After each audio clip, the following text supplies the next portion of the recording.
नमस्कार साथियों, daily current affair show में आप सभी का बहुत-बहुत स्वागत है। आज 19 सितंबर 2025 की तारीख है। आज का करंट अफेयर और उससे रिलेटेड उसका स्टैटिक जीके भी हम लोग इस क्लास में पढ़ा जाएगा। तो आइए जल्दी से शुरू करते हैं। पहला करंट अफेयर पूछा गया है, किस एआई कंपनी ने open source AGI network launch किया है? ओपन सोर्स एजीआई नेटवर्क अभी हाल ही में सेंटिएंट कंपनी ने जारी किया है, लॉन्च किया है। सेंटिएंट एक एआई कंपनी है, स्टार्टअप है, नई कंपनी है साथियों। हमारे दो भारतीयों के द्वारा यूएसए में स्थापित की गई ये कंपनी है। यूएसए के सैन फ्रांसिस्को में इसका हेडक्वार्टर है। कहाँ पर इसका हेडक्वार्टर है? तो यूएसए के सैन फ्रांसिस्को में सेंटिएंट कंपनी का हेडक्वार्टर है, जो एआई कंपनी है। इसकी स्थापना साथियों याद रख रखिएगा, इसके संस्थापक दो भाई हैं, दो मित्र हैं, भाई नहीं है। संदीप नेलवाल और हिमांशु त्यागी। संदीप नेलवाल और हिमांशु त्यागी, इन दोनों लोगों ने सेंटिएंट नामक एक कंपनी की स्थापना की सैन फ्रांसिस्को यूएसए में। एआई कंपनी है। इसने अभी कहा कि 2 मिलियन उपयोगकर्ताओं को जोड़ने के लिए, 2 मिलियन का मतलब 20 लाख है, 20 लाख यूजर्स को जोड़ने के लिए एक एजीआई नेटवर्क लॉन्च किया जाएगा जो ओपन सोर्स रहेगा। एजीआई का फुल फॉर्म आपसे पूछ सकता है, तो देखिएगा, ए से हो जाएगा आर्टिफिशियल, और जी से हो जाएगा जनरल। आर्टिफिशियल जनरल यानी open source artificial general intelligence. पूरा बात फिर से देखिएगा साथियों। सेंटिएंट एक कंपनी है, यूएसए सैन फ्रांसिस्को में स्थापित हुई। संदीप नेलवार हिमांशु त्यागी ने स्थापित किया। इस कंपनी ने अनाउंस किया है कि open source AGI network launch किया जाएगा। ओपन सोर्स एजीआई नेटवर्क में कितने लोगों को जोड़ा जाएगा? 20 लाख यानी 2 मिलियन लोग को जोड़ा जाएगा। एजीआई, ओपन सोर्स एजीआई का फुल फॉर्म क्या है? Open source artificial general intelligence है।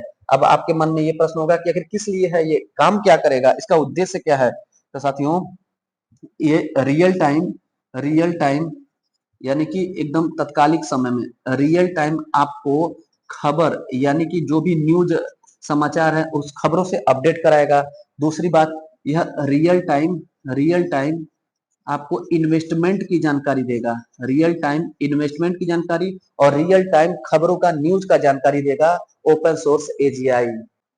दूसरा करंट अफेयर है, 17 सितंबर 2025 को प्रधानमंत्री नरेंद्र मोदी के जन्मदिन पर 15 दिवसीय किस पर्व की शुरुआत की गई?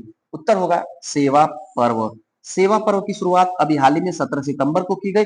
विश्वकर्मा पूजा और मोदी जी का जन्मदिन 17 सितंबर, उसी दिन सेवा पर्व की शुरुआत की गई। नमो एक ऐप है, नमो नाम से, नमो ऐप। इसी नमो ऐप पे साथियों 17 सितंबर को शुरू हुआ, जो 2 अक्टूबर 2025 तक चलेगा। यह एक पर्व है हमारे देश के लोगों में राष्ट्रीयता की भावना विकसित करने के लिए। उद्देश्य पूछे, उद्देश्य इसका क्या है? हमारे देश के नागरिकों में राष्ट्रीय राष्ट्रीय भावना और देश प्रेम को जोड़ने के लिए, राष्ट्रीय भावना और देश प्रेम से जोड़ने के लिए सेवा पर्व की शुरुआत नमो एप्लीकेशन पर 17 सितंबर को मोदी जी के जन्मदिन पर शुरू किया गया और यह 15 दिन तक चलेगा। यानी यह समाप्त कब होगा? 2 अक्टूबर 2025 को, यानी गांधी जयंती पर यह समाप्त होगा। गांधी जयंती पर यह समाप्त होगा सेवा पर्व। इस सेवा पर्व में 9 गतिविधियों को हमारे देश के नागरिकों से पूर्ण करने की अपील मोदी जी के द्वारा की गई है। जिसके तहत साथियों, जिसके तहत हम लोगों को रील बनाना है या इमेज बनाना है अपने देश प्रेम से संबंधित और उसको अपलोड करना है। टोटल 9 गतिविधि आप याद रखिएगा। 17 सितंबर से शुरू हुआ, 2 अक्टूबर गांधी जयंती पर समाप्त होगा। और कौन से ऐप पर शुरू हुआ सेवा पर्व? तो नमो ऐप पर शुरू किया गया मोदी जी के जयंती पर, मोदी जी के जन्मदिन पर। ये तस्वीर देखिएगा मोदी जी की, ये नमो ऐप है, नमो ऐप। तीसरा करंट अफेयर पूछा गया है, चुनाव आयोग ने ईवीएम मतपत्र के डिजाइन में बदलाव किया। यह सुधार आयोग के 6 माह में शुरू किए जाने वाले कितने पहलों का हिस्सा है? उत्तर होगा 28। 28 क्या है साथियों? देखिएगा, उत्तर हो जाएगा 28। अभी हाल ही में चुनाव आयोग के कार्यप्रणाली पर विपक्षी दलों ने प्रश्न चिन्ह लगाया, जिसके बाद भारतीय निर्वाचन आयोग के जो मुख्य कमिश्नर हैं, मुख्य आयुक्त हैं ज्ञानेश कुमार जी ने, उन्होंने अनाउंस किया था कि 6 महीने के भीतर 28 प्रकार के सुधार किए जाएंगे भारतीय निर्वाचन आयोग में। उसी सुधार के क्रम में, उन्हीं पहलों के क्रम में पहला सुधार किया गया है, ईवीएम मतपत्र के डिजाइन में बदलाव किया गया है। ईवीएम मतपत्र के डिजाइन में बदलाव किया है चुनाव आयोग या निर्वाचन आयोग ने? तो निर्वाचन आयोग का प्रश्न है, हम लोग इसका स्टैटिक जीके करेंगे। भारतीय निर्वाचन आयोग या भारतीय चुनाव आयोग, अंग्रेजी में इसे ईसीआई कहते हैं, इलेक्शन कमीशन ऑफ इंडिया। इसका गठन 25 जनवरी 1950 को हुआ था। 25 जनवरी 1950 को संविधान के अंतर्गत हुआ। और दूसरी बात साथियों, अनुच्छेद 324 में भारतीय निर्वाचन आयोग का गठन है और अनुच्छेद 326 में वयस्क मताधिकार है। वयस्क मताधिकार जो पूर्व में साथियों 21 वर्ष था वयस्क मताधिकार वोट डालने की आयु, इसको घटा करके 18 वर्ष किया गया। याद रखेंगे 61वां संविधान संशोधन, 61वां संविधान संशोधन से इसको घटा करके 61वां संविधान संशोधन से इसको घटा करके 18 वर्ष तय किया गया। दूसरी बात, इलेक्शन कमीशन ऑफ इंडिया के फर्स्ट जो मुख्य कमिश्नर थे यानी सीईसी, चीफ इलेक्शन कमीशन, वो सुकुमार सेन साहब थे। सुकुमार सेन निर्वाचन आयोग के प्रथम मुख्य निर्वाचन आयुक्त सुकुमार सेन। और वर्तमान में 26वें क्रम के सीईसी हैं ज्ञानेश कुमार जी। और भारतीय निर्वाचन आयोग चुनाव आयोग कहाँ स्थित है, तो नई दिल्ली में स्थित है। ये सारा डिटेल हो गया निर्वाचन आयोग के बारे में। निर्वाचन आयोग का लोगो है साथियों।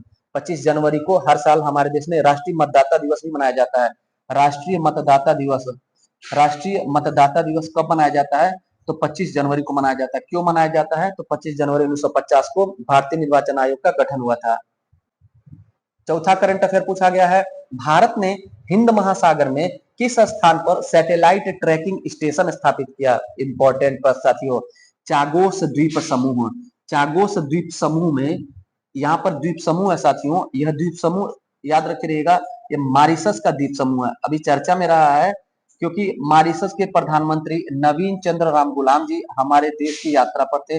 नवीन चंद्र राम गुलाम ये मॉरिशस के प्रधानमंत्री हैं, अभी भारत की यात्रा पर थे सितंबर 2025 में।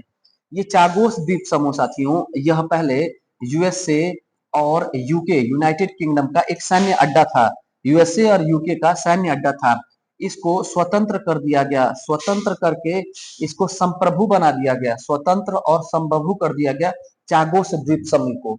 इसी चागोस द्वीप समूह में एक डिएगो गार्सिया है, याद होगा आपको, डिएगो गार्सिया।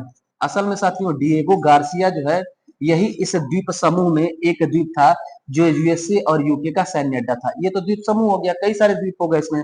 इन द्वीप समूह में एक डिएगो गार्सिया द्वीप है जो यूएसए यूके का सैन्य अड्डा था। इसको इन लोगों ने स्वतंत्र घोषित कर दिया। अब मॉरिशस की संप्रभुता है डिएगो गार्सिया पे। इसी के नजदीक में साथियों, इसी के पास में हमारे भारत ने एक सैटेलाइट ट्रैकिंग सिस्टम स्थापित किया है, स्टेशन स्थापित किया, जिससे हम लोग अपने उपग्रहों को ट्रैक कर सकते हैं, रियल टाइम ट्रैक कर सकते हैं। सैटेलाइट ट्रैकिंग स्टेशन मॉरिशस के चागोस द्वीप समूह में डिएगो गार्सिया द्वीप के सामने पास में। अच्छा, मॉरिशस के बारे में देखिएगा, मॉरिशस का स्टैटिक जीके। मॉरिशस की राजधानी है साथियों पोर्ट लुइस। मॉरिशस की राजधानी है पोर्ट लुइस। मॉरिशस की राजधानी पोर्ट लुइस और मॉरिशस की मुद्रा है रुपया। मॉरिशस की मुद्रा रुपया। और ये मॉरिशस ऐसा देश है साथियों जहां पर भोजपुरी बोलने वाले लोग भी आपको मिल जाएंगे। दुनिया का कौन सा ऐसा देश है जहां यूपी बिहार की जो भोजपुरी बोली है वो बोलने वाले लोग मिल जाएंगे, तो मॉरिशस। माना जाता है कि यूपी बिहार से लोग जाकर के यहाँ पर बसे हुए हैं पूर्व में। तस्वीर देखिएगा, ये तस्वीर है साथियों सैटेलाइट ट्रैकिंग स्टेशन का। पांचवा करंट अफेयर पूछा गया है, दलीप ट्रॉफी 2025 की विजेता टीम सेंट्रल जोन के कप्तान हैं। सेंट्रल जोन ने दलीप ट्रॉफी 2025 जीत लिया है। पहली बात तो यही, और दूसरी बात कि रजत पाटीदार जो है ये कैप्टन थे सेंट्रल जोन के। सेंट्रल जोन टीम के कैप्टन रजत पाटीदार 2025 में ही साथियों इन्होंने आईपीएल का 18वां सत्र भी जिता दिया अपनी टीम को, यानी आरसीबी को। और वहीं अपनी टीम सेंट्रल जोन को दलीप ट्रॉफी भी जिता दिया 2025 का रजत पाटीदार। ये सामने तस्वीर है रजत पाटीदार की। और याद रखेंगे यश राठौर साथियों 194 रन की पारी खेल करके प्लेयर ऑफ द मैच बने थे यहाँ फाइनल में। प्लेयर ऑफ द मैच पूछ दे, प्लेयर ऑफ द मैच कौन बना था फाइनल में, तो यश राठौर 194 रन बना करके। दलीप ट्रॉफी का फाइनल कौन कौन सी टीम खेली थी, तो याद रखेंगे सेंट्रल जोन जो विजेता रही है, इसके मध्य और दक्षिण जोन के मध्य हुआ था, तो ये उप विजेता रही है। ये फाइनल में हार गई और यह विजेता रही साथियों। कहां पर हुआ ये पूछ दे तो आप याद रख लेंगे बंगलुरु में हुआ। बंगलुरु में इसका आयोजन हुआ। रजत पाटीदार इस टीम के कैप्टन थे सेंट्रल जोन टीम के। तस्वीर और बड़ा करके आप देख लीजिएगा, रजत पाटीदार हैं। छठा करंट अफेयर पूछा गया है, हथेई मिर्च महोत्सव किस राज्य में आयोजित हुआ। मोस्ट इंपॉर्टेंट प्रश्न याद रखेंगे। हथेई मिर्च महोत्सव अभी हाल ही में 14वें क्रम का मणिपुर में आयोजित हुआ। हथेई मिर्च, सामने तस्वीर है हथेई मिर्च का, पूरी बात थोड़ा ध्यान से देखिएगा साथियों। मणिपुर राज्य में जीआई टैग प्रदान किया गया, जियोग्राफिकल आइडेंटिफिकेशन प्रदान किया गया हथेई मिर्च को। इसी के बाद जो है हथेई महोत्सव मनाया गया।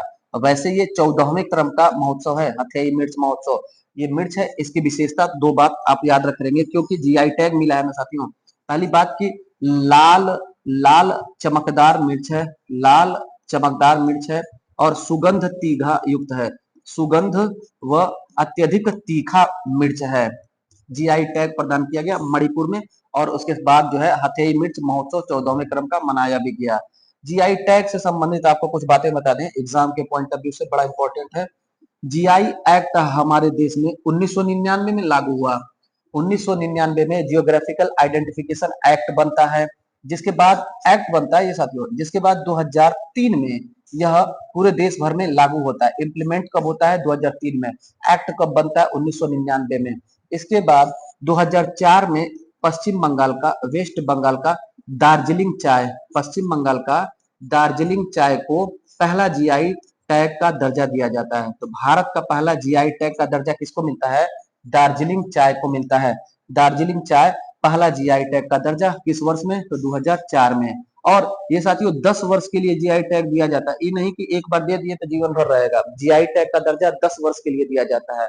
और इसका अगर हेडक्वार्टर पूछ दे, इसका रजिस्ट्रेशन कार्यालय, तो आप याद रखेंगे चेन्नई में। जीआई टैग रजिस्ट्रेशन कार्यालय चेन्नई में स्थित है।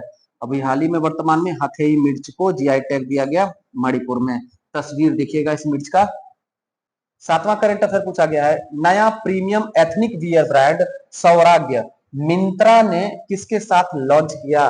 तो नाम में आप देखेंगे साथियों सौराग्य, सौरभ गांगुली, सौरभ गांगुली और मिंत्रा, मिंत्रा कंपनी जो है साथियों, मिंत्रा, इन दोनों लोग के मध्य एक समझौता हुआ, सौराग्य लॉन्च किया गया। सौराग्य है क्या?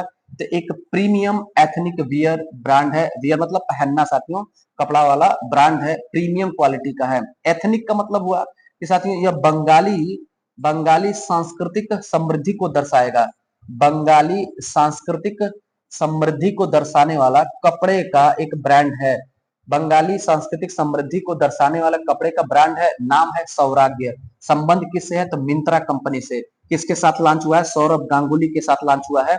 तस्वीर देखिएगा, सौरभ गांगुली बंगाली सांस्कृतिक समृद्धि वाला वस्त्र धारण किए हुए और मिंत्रा के साथ यह समझौता हुआ है।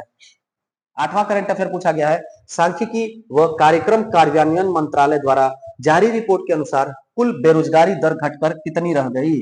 तो अभी हाल ही में साथियों अगस्त 2025 का यह रिपोर्ट है। अगस्त 2025 के महीने में हमारे देश की बेरोजगारी दर घट करके 5.1% हो गई, जो पिछले महीने यानी कि जुलाई 2025 में 5.2% थी। अभी करेंट के आंकड़ों के अनुसार अगस्त 2025 के अनुसार 5.1% बेरोजगारी रेट है हमारे देश में। सांख्यिकी व कार्यक्रम कार्यान्वयन मंत्रालय का रिपोर्ट है। 9वां करंट अफेयर पूछा गया है, भारत का सबसे बड़ा और अत्याधुनिक खेल परिसर का उद्घाटन कहाँ किया गया? मोस्ट इंपॉर्टेंट प्रश्न साथियों, अहमदाबाद में, अहमदाबाद में और अहमदाबाद में भी नरनपुरा जगह आपको याद रखना है।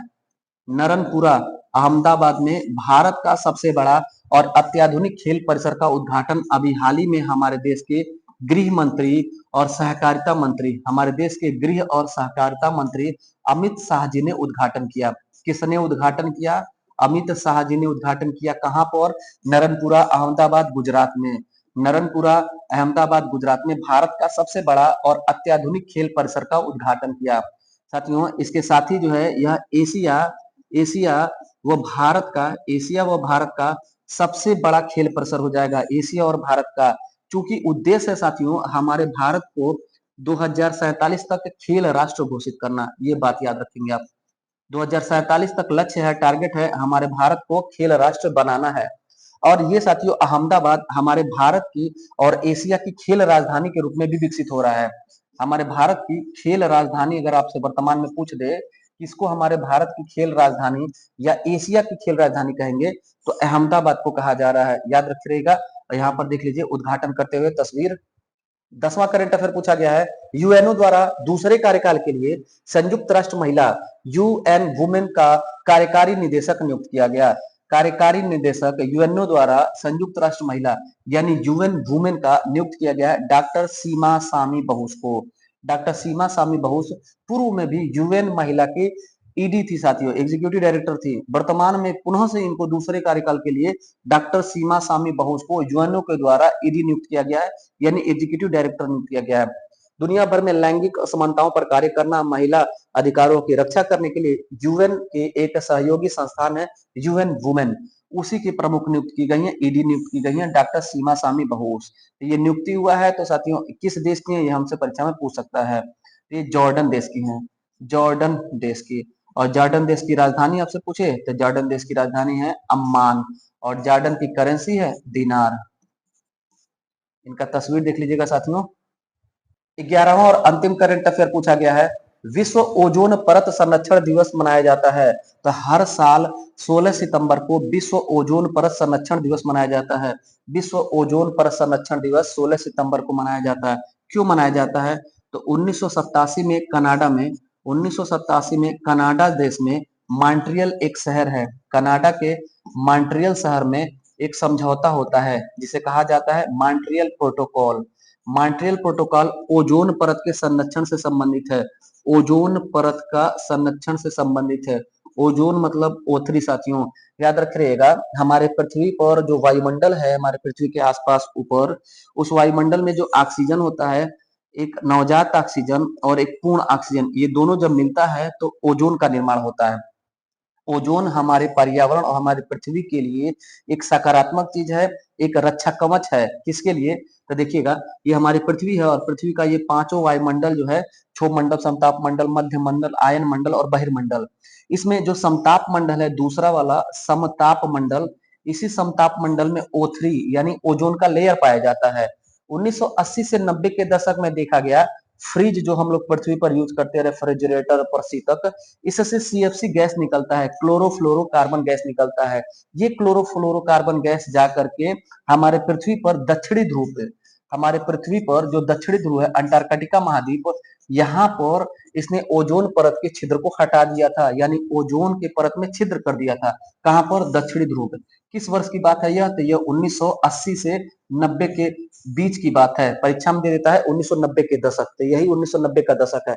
इसी दौरान देखा गया, इसीलिए तो साथियों 1987 में यह प्रोटोकॉल हो रहा है कि ओजोन के परत को हमको बचाना है। वैज्ञानिकों ने रिसर्च किया तो पता चला कि सीएफसी गैस जो है, क्लोरोफ्लोरोकार्बन गैस, जो फ्रिज से निकलता है, इसी के कारण हमारे वायुमंडल के समताप मंडल में पाए जाने वाला ओजोन का जो परत है उसका क्षरण हो रहा है। तो तत्काल प्रभाव से सीएफसी को प्रतिबंधित कर दिया गया। तो अब वर्तमान से साथियों पुनः से यह जो है भर गया है, दक्षिणी ध्रुव पर जो ओजोन का छिद्र था वो भर गया है। दो बात, पहली बात कि ये ओजोन का छिद्र जो है अगर नष्ट हो जाता तो क्या होता? तो ओजोन का छिद्र अगर नष्ट हो जाता साथियों, ये जो छतरी है, लेयर है ओजोन का, ये नष्ट हो जाता तो सूर्य से आने वाली हानिकारक किरणों में से यूवी रेज जो होता है, यूवी रेज, अल्ट्रावायलेट रेज, ये डायरेक्ट पृथ्वी पर पहुंचता, और डायरेक्ट पृथ्वी पर पहुंचता तो मानव त्वचा कैंसर होने की संभावना थी, और प्रकृति में जो पर्यावरणीय जीव जंतु है उनको भी नुकसान होता, पेड़ पौधों को भी नुकसान होता। तो ये जो यूवी रेज है, यूवी रेज से प्रोटेक्शन का कार्य करता है, इसको रिफ्लेक्ट कर देने का कार्य करता है ओजोन, इसलिए ओजोन महत्वपूर्ण है। ओजोन के संरक्षण के लिए 16 सितंबर को दुनिया भर में ओजोन परत संरक्षण दिवस मनाया जाता है। इसकी शुरुआत किसने की थी? तो याद रखेंगे, UNGA, United nation general assembly के द्वारा 1994 में यह दिवस मनाने की शुरुआत की गई। 1994 से 16 सितंबर को हर साल विश्व ओजोन परत संरक्षण दिवस मनाया जाता है। तो साथियों ये था आज का 11 महत्वपूर्ण करंट अफेयर। कैसा लगा आज का क्लास? हम लोग का प्रयास, फीडबैक जरूर दीजिएगा।